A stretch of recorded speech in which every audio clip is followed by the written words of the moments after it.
Depuis sa première édition, Interpomme Primeur est devenu le salon professionnel européen du secteur des pommes de terre, des fruits et des légumes. Le salon collecte les toutes dernières tendances et donne ainsi un aperçu de ce qui se vit dans le secteur, et ce, de la culture à la transformation et la commercialisation. Les statistiques visiteurs et exposants ne mentent pas. L'édition la plus récente, celle de 2012, n'accueillit pas moins de 17 678 visiteurs, tandis que 258 exposants se partageaient les 31 000 m² de superficie d'exposition mis à leur disposition.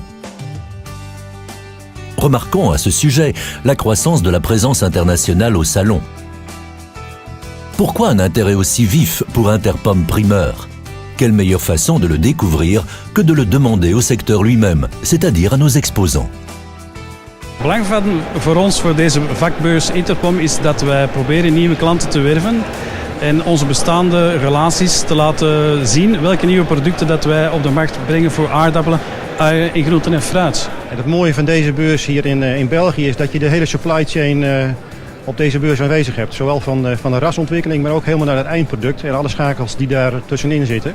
Maar anderzijds ook vooral voor de 20% buitenlandse potentiële klanten en die voor ons van enorm belang zijn. En dat biedt ons de kans om meer te exporteren naar landen waar we nog niet actief zijn. C'est l'un des moyens de faire en sorte de rencontrer nos agriculteurs sur place, de pouvoir discuter en toute convivialité dans ce salon et aussi d'avoir autour de nous des professionnels de la pomme de terre pour pouvoir avoir des discussions sur l'évolution de la filière et ainsi de suite.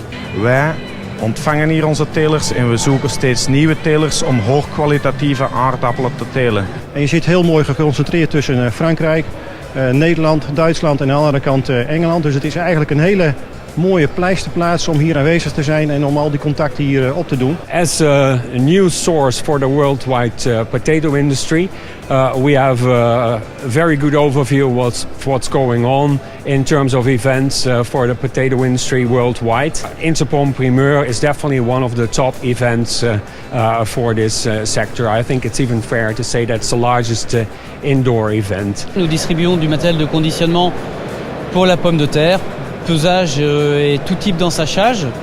Et donc nous sommes vraiment dans notre secteur d'activité. C'est la 3e édition que nous faisons à Interpom Primeur. Nous constatons une augmentation de la fréquentation de ce salon et c'est effectivement le seul salon spécialisé qui nous permette de rencontrer directement les producteurs de pommes de terre.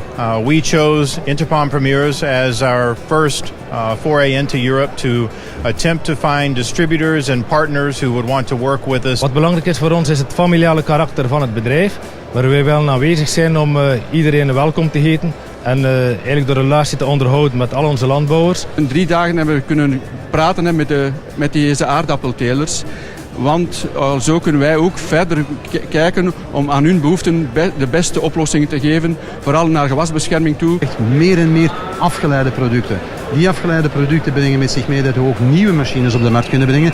En dat is in feite wat voor ons een enorm stimulerend effect is eigenlijk om hier aanwezig te zijn op Interpom Primeurs. And so far it has been extremely beneficial. We've made very good contacts for both distributors and large customers alike. And we would definitely say that the show is a worthwhile investment for an American company looking to expand into the European markets. Als we 2 miljoen ton aan verwerking deden 20 jaar geleden en nu tussen de 6,5 en 7 miljoen ton, is dit een van de middelen geweest waarom dat het zo snel gegroeid is. Alles bij elkaar. De mensen zijn enthousiast over deze beurs om met elkaar te realiseren in de keten. De beurs Interpom heeft ons echt de mogelijkheid om over de grenzen heen mensen van Rusland tot Turkije aan te spreken en onze kennis en kunde ver over de grenzen uit te dragen.